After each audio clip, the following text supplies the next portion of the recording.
I'm Professor Marc-André Léger from Concordia University, John Molson School of Management, and this is Lecture 3, Part 2 of the Business Information Systems Risks, Security and Audit course, BTM 440, and the for 2020-2021 semester. In this lecture, we're covering, so this is the second part of Lecture 3, covering Chapter 2 in the course manual, so managing risks, threat, vulnerabilities, and so here we're going to be talking about how we manage risks in organizations by looking at the threats, the vulnerabilities, and how the threats will exploit the vulnerabilities, thus causing risk in information systems.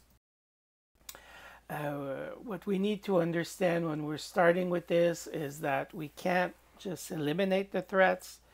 Threats are part of the environment that we're in. So there's always going to be threats. They're always going to be there. What we can do is reduce the likelihood that the threat will occur. And what we mean by that is the likelihood that the threat will exploit the vulnerability. So this idea of exploitation and the term exploit is a key term that you have to keep in mind when we're talking about vulnerabilities, which can be taken advantage of, or something can be done using these vulnerabilities. And this is typically caused by the threat or the threat agent as part of his actions or his activities. And so this may cause a negative impact, in which case we have risk. So if we have the potential for this to happen, we have potential for risk. So this is when we have to do something about it, do risk management, because our concern is unacceptable risks. So we want to try to, as much as possible, mitigate them, which is, the point here of taking actions to either reduce the impact of a threat if it does actually materialize, or reduce the potential or the likelihood that this threat will actually be able to exploit the vulnerability that we have. We can't really affect the threat in itself, because in most cases the threat is completely external to us. And so it's not something that we are not, well, I guess we are our own threat in a certain way, as we can see, the humans here. But we as an organization tend to be looking either at people who have deviant behaviors in relation to the organization, or people outside the organization who have a mischievous intent towards us. So two very broad categories. The first one being unintentional threats. And so things like the environment that we're not, certainly not directly controlling anyway. We could probably argue that humans have a lot to do with the environment, but us as an organization have no direct control over the environment as a whole. An accident can happen as well that we don't have any control over, and by definition an accident is unintentional, because if an accident is intentional, then it's not an accident, right? Failures, of course, that can occur, and just people in general, humans who make mistakes, who do errors, who external to the organization and are doing their activities or whatever it is that they do, and accidentally cause become some kind of threat, which is the human as an intentional threat, which then is something else, right? So individuals can be intentional threats through all kinds of reasons. Greed, of course, probably the number one, but also anger or the desire to damage. So there's all kinds of motivations of different individuals or organizations to want to intentionally attack us. And probably the best way to understand this, at least from the motivation of greed, is something called the fraud triangle, which is what you see in the bottom left-hand corner here.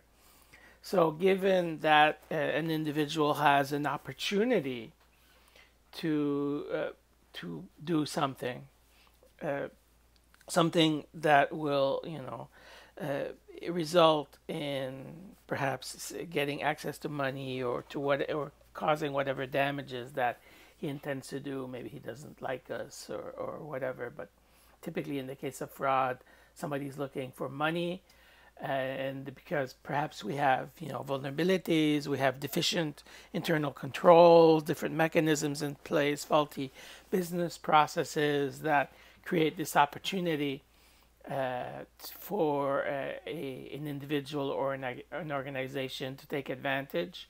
They rationalize that this is a reasonable thing to do because, I don't know, because maybe we're a bad company, we're bad people, we're just too big, too rich, and like a Robin Hood, we need to steal from the rich to give to the poor, ourselves being the poor, of course, in this situation. All kinds of motivations that will make it so that people can rationalize. Maybe say, oh, it's something small. Maybe there's not really going to be any victim. I'm attacking the system, and the system is corrupt. Whatever reason, while they'll rationalize. And then there's pressures, internal or external, maybe societal pressures, but in many cases here, what we're thinking about is internal or human pressures, where you feel that you need to pay your bills, you need to pay your medical bills, you need money to feed your children, you need money for your family, all kinds of societal pressures that will occur. That so when do we have these three elements put together, then we have, at least from a psychological point of view, we have the justification of the individual hacker or criminal organization or disgruntled employee to justify that they should go ahead with this action, that this action in their mind is a legitimate action. But always in the case of the intentional threat, there is the concept of mens rea, of criminal intent. This is not something that's happened by accident or caused by an error. Maybe an error in the procedure, maybe an error in typing different keystrokes, maybe an error in the software, the programming has a flaw in it, which caused this exploitation of a vulnerability to happen, but unknowingly, so it was done by error, and that would make it an unintentional threat. But in the intentional threat, there is always this criminal intent. Mens rea is the technical term to call this criminal intent. So always in this situation, we can look to models. There's a couple different models, general criminal theory, or one simpler, elegant model perhaps is this one, which is the fraud, known as the fraud triangle, which helps us to understand, what's the logic behind somebody finding it acceptable for them to knowingly do something that is criminal. And then, of course, in the unintentional threats, the other top left-hand corner I hadn't spoken about yet. The environment, we've got all kinds of examples, but certainly, hurricanes causing flooding or lightning strike against our building, fires like we see in California, big wildfires that cause the destruction of infrastructures, of equipment, of utilities becoming unavailable, which will cause us to have to shut down our operations, close our factories, move out our workers, etc. We could probably add in that these days pandemic flus.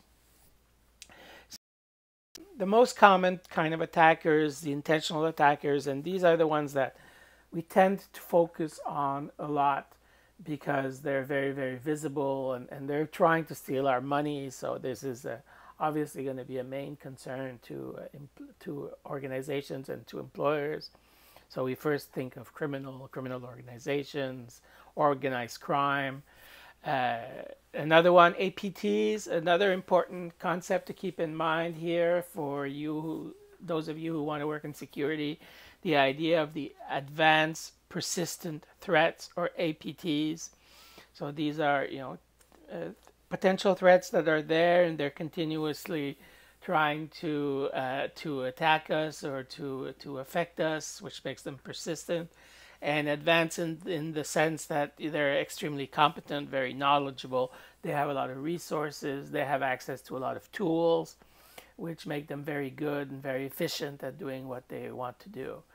Vandals, we can think of eco-terrorists, for example, who may have a grudge against our organization and who may want to cause some damages. They don't really want to steal our money directly, but they're doing it indirectly in the sense that by making our systems unavailable, they're causing us to have to stop our operations or to slow down our operations or to transfer our operations in ways that this is going to have an impact on us. In a larger scale, saboteurs who are going to really disrupt in a major way. Disgruntled employees are actually quite a bit more of an issue than we would think because they have insider knowledge of our organization. And they can be a little disgruntled, and keep in mind the fraud triangle I was talking about before. If they can rationalize that what they're doing is just, they could easily cause damages and, for example, steal from us because they know how things are going, how things are done, and they will immediately know if we have insufficient internal controls or ineffective internal controls. And of course, typically what would happen is they would start very, very slow, maybe steal a few, some small amounts.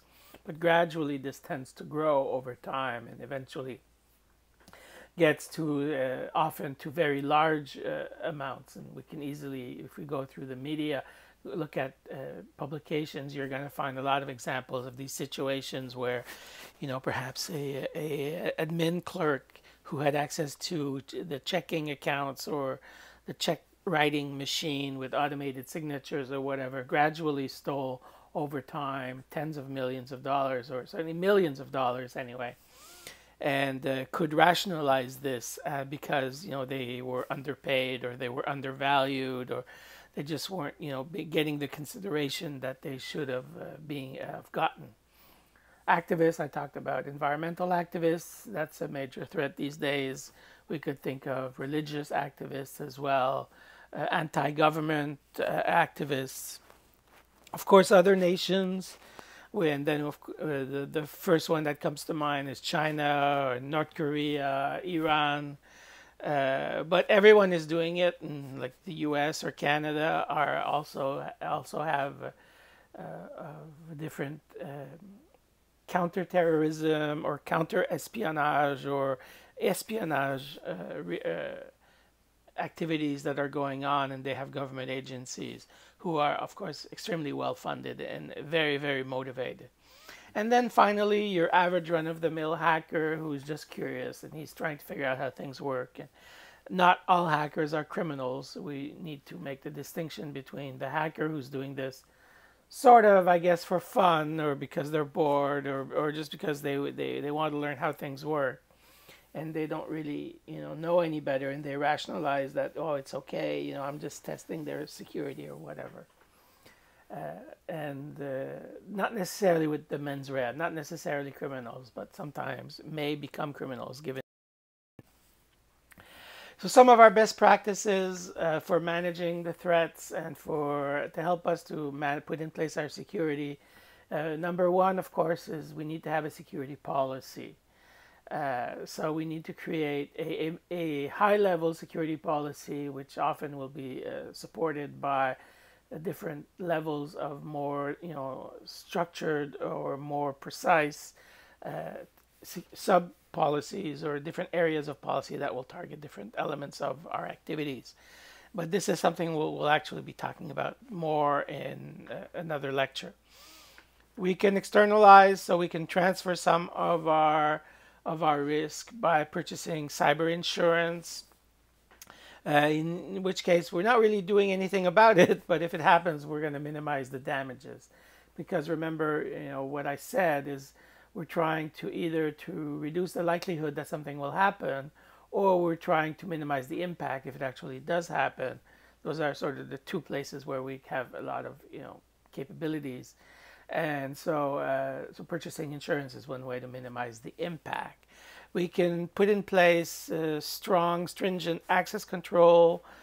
So using things like multi-factor authentication, so that perhaps you need a user ID and a password, so something and you need a token either through your phone, sending an SMS, or through a secure ID type of token.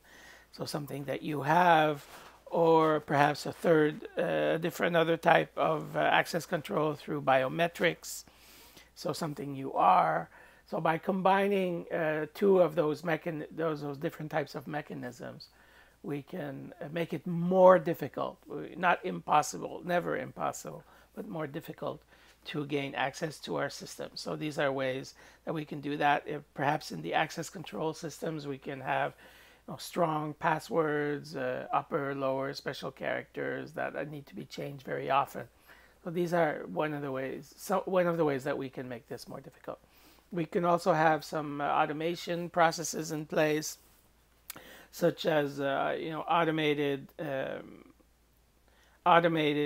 threat detection systems. Where I think in a previous lecture we talked about intrusion detection and intrusion prevention systems that would automatically close down certain ports on the TCP/IP, for example, on our network. But also we can be doing scanning. We have different sensors in different areas of our network. We can rethink our architecture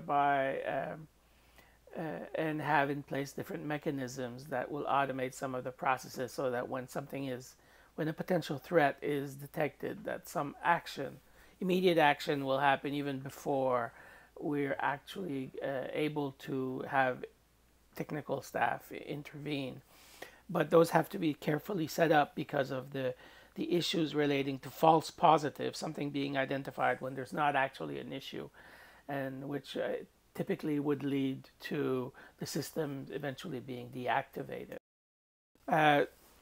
We can include some mechanisms in place so that we automatically verify when people are entering information, something like data loss prevention systems or data control systems that are real time, are looking at what's going on and that may do some actions.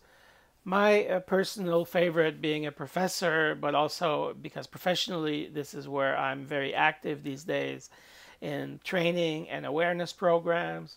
So if we train our individuals so that they know what we have, they know what we're doing, they know what they're supposed to be doing. If we tell them about the internal controls, we'll make sure that they're aware of them. We create this it's called a panopticon effect.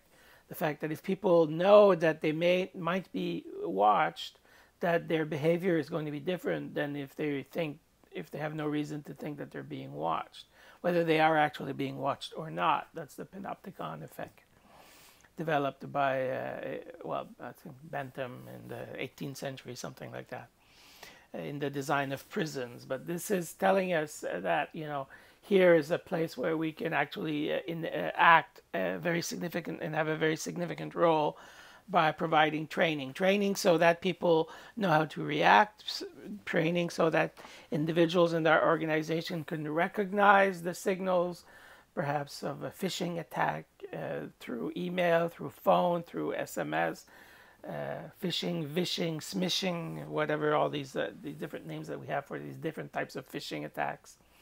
And so that will stop something from actually happening before it actually happens. So all of these type of actions can can be extremely effective. Probably the best place to invest your cybersecurity money is going to be in training and awareness, where it's going to have the most impact, dollar for dollar.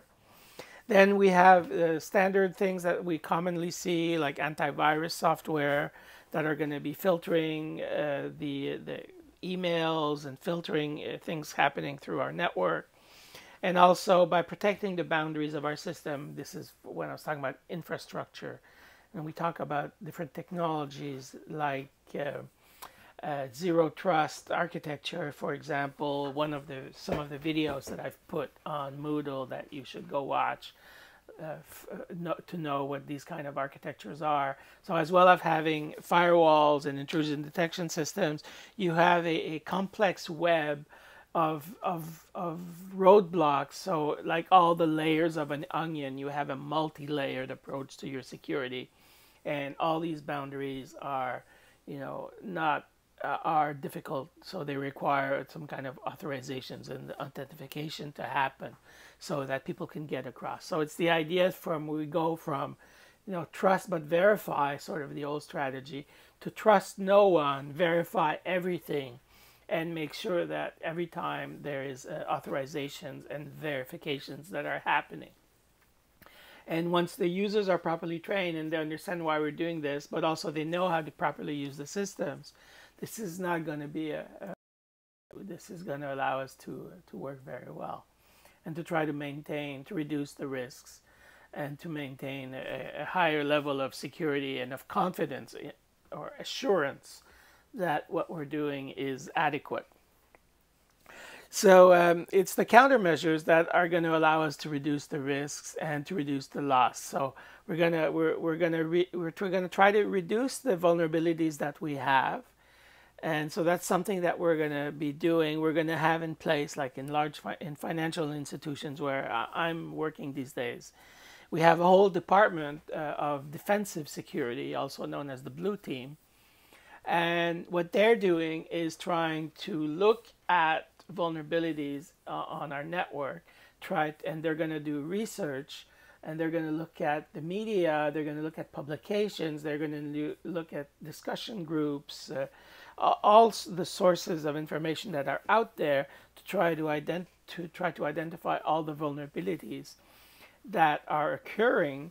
And then they're going to look at our environment, and they're going to say, okay, is this something that may impact us? Is this something that may be a problem for us? At the same time, we're going to have a team of people who are testing our security. The red team continuously testing us, like our own little hacker group, trying to hack us all the time, but not for money, but to try to identify if there's potential vulnerabilities, so that we can reduce them, we can eliminate them.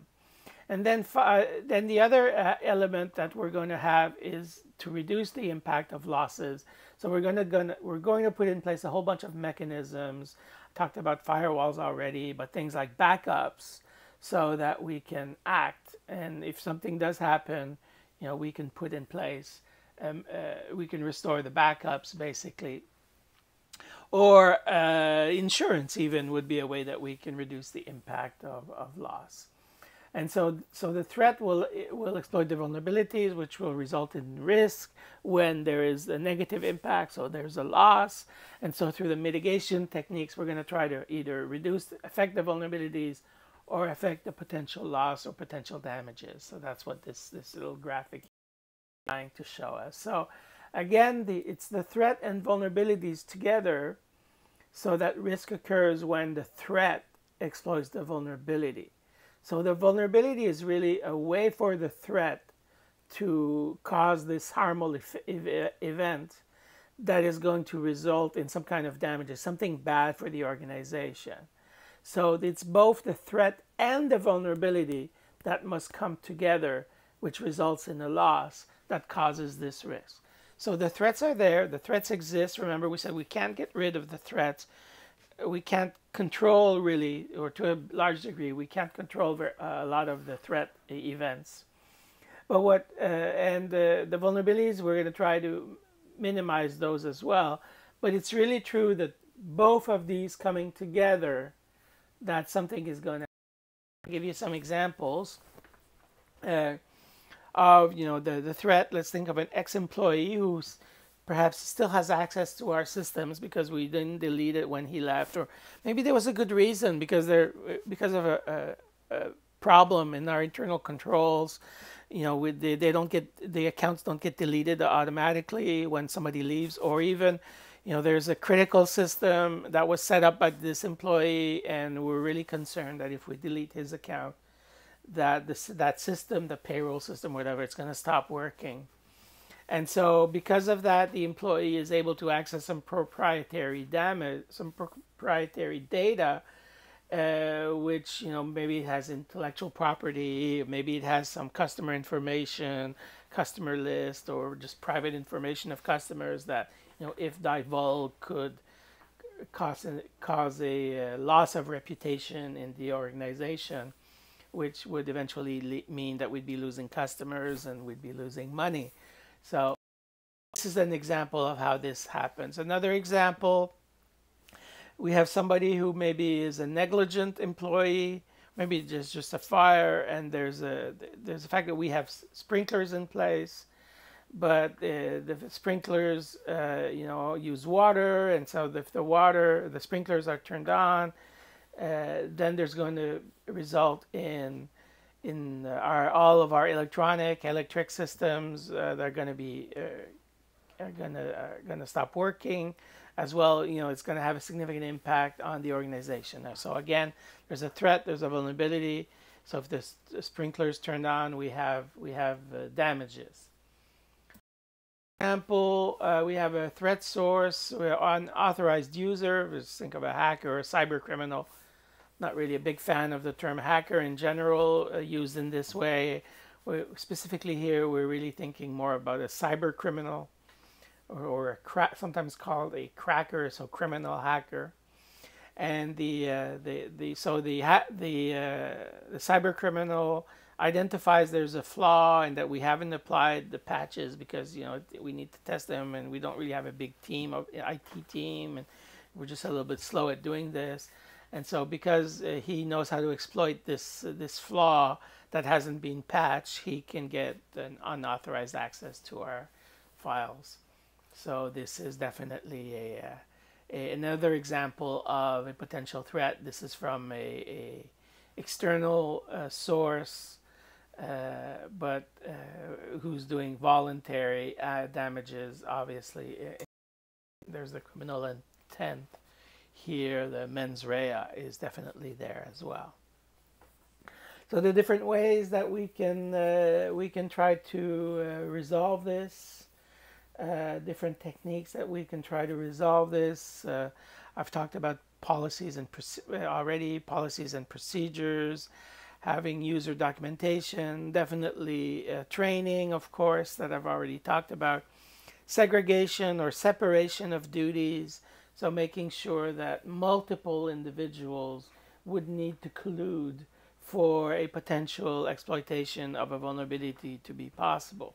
So as much as you increase the number of individuals that would have to collude for this to happen, you're increasing the difficulty because of, remember my fraud triangle from a few slides ago.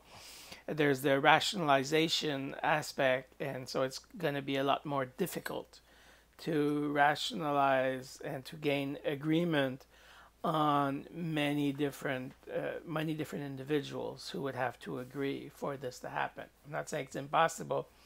Perhaps you have two people from the same family, and they would, each would be one part of the duty that is required to produce something, which is obviously why you shouldn't have two people from the same family, a husband and wife, girlfriend, boyfriend, or boyfriend and boyfriend, whatever, being in charge of having this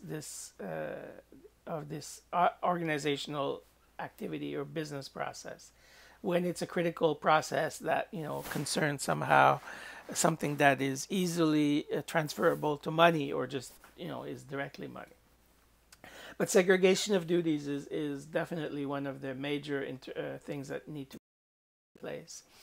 I have configuration management systems, so automated systems that will manage the configuration of the different elements of our infrastructures, our software, our hardware, our operating systems, our switches, our routers, and so that if something is changed to these configurations, we will know about it. Same as for the software through version control. Managing patches in an automated fashion, having systems in place to control to ensure that we're staying on top of things as far as service packs and service patches go. I already talked about intrusion detection systems, so those need to be in place. An incident response program that is in place that has been properly tested, where all the people involved have been trained, so that when an incident happens, everyone knows what their role is and what they're supposed to be doing, so we can react very, very quickly. So we're prepared. And there's typically three components to that: a disaster recovery plan, a business continuity plan, and an incident management plan. So those three components together, using best practices and different international standards, is something that we absolutely need to have in place, that all large organizations definitely would have in place. We want to continuously monitor what's going on, our activities, 7 days a week, 24 hours a day. The hackers, the criminals, they don't take holidays. They're always there. And of course, they're global these days. We need to have technical controls as well as physical controls. So technical controls like firewalls and antivirus systems, but physical controls, so physical access to the different servers, the different infrastructure, but the different services, everything that we have needs to be physically controlled. So physical security is a very important part of cybersecurity. So some of our best practices, I already talked about vulnerability identification. So there's software, and in the labs in this course, you'll be using some of these software. You probably already did at this point in the course.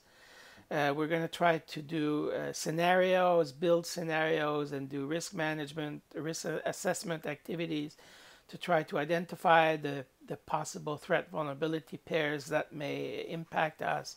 We're going to typically find those in our scenarios. In a few weeks, when we talk about things like COBIT, we'll go a little bit further into this idea of building scenarios. We're going to try to use multiple risk mitigation techniques as much as is possible within the context and the limits of the organization, so that we're not just putting all our eggs in one basket, but we have many different things that are going to be contributing to mitigating the risks. And we're going to perform regular vulnerability assessments. In many organizations today, we have what I talked about before called the red team, which their full-time job is trying to assess vulnerabilities and test vulnerabilities, as well as the blue team, who's going at it from the defensive side, where the red team is on the offensive side and trying to identify and make sure that there's not an issue, or at least find them before the hacker finds them. So again, coming back to the exploits, understanding what this is. The exploit is taking advantage of a vulnerability, so exploiting a vulnerability, perhaps by getting some kind of software or getting access to software to compromise the systems. The easy way to do that is probably by getting somebody to execute some code, typically through either by or doing it through a website, but very often through email. Just send an email, get somebody to click on it, and then once we're in, then we start by attacking the first servers connected to the internet. And once we get through the firewalls, then we're going to go through the local servers, so the file servers, mail servers, web servers, to try to then get through the second or internal facing firewall. And so we talked a few weeks ago about denial of service and distributed denial of service, SQL injection, buffer overflows. These are all different techniques that you'll be looking at in the labs that we have in this course. But the idea is to get in, and then once you get in, you slowly expand. So perhaps perhaps you can look at the video that I posted on the cyber kill chain, and that explains pretty well how this whole process occurs. What are the different steps that an attacker will get in and get access to the your network and to exploit and to cause damages. So that's the cyber kill chain. So again, some of the risk mitigation techniques from a more technical point of view, changing the default settings, removing the default accounts, reducing the attack surface, meaning reducing our exposure to the outside, making sure all our systems are up to date, and making sure our firewalls are in place and that they're well configured. Making sure that we have the intrusion detection systems and intrusion prevention systems installed and configured. And this is, as I talked about before, the false positive problem. So if we have to be really careful that we don't get too many false positives, because that will very often will lead to those systems being deactivated, which then we've wasted our money. But also we're increasing the possibility of exploits. I don't think I need to convince too many of you on the importance of antivirus and the role that antivirus systems have on our networks. So some of the best practices for the exploits: make sure that our servers are well hardened, that we have the configuration management tools in place that I talked about, that we regularly do risk assessment, continuously, I would say, do risk assessment, and as well vulnerability assessment. Organizations out there that can help us with that: the NIST, the National Institute of Standards and Technology, have the NIST framework that these days, currently, most organizations are going in that direction. If in the US, there's Homeland Security that has a whole bunch of rules and regulations that would apply to US companies or companies doing business in the US.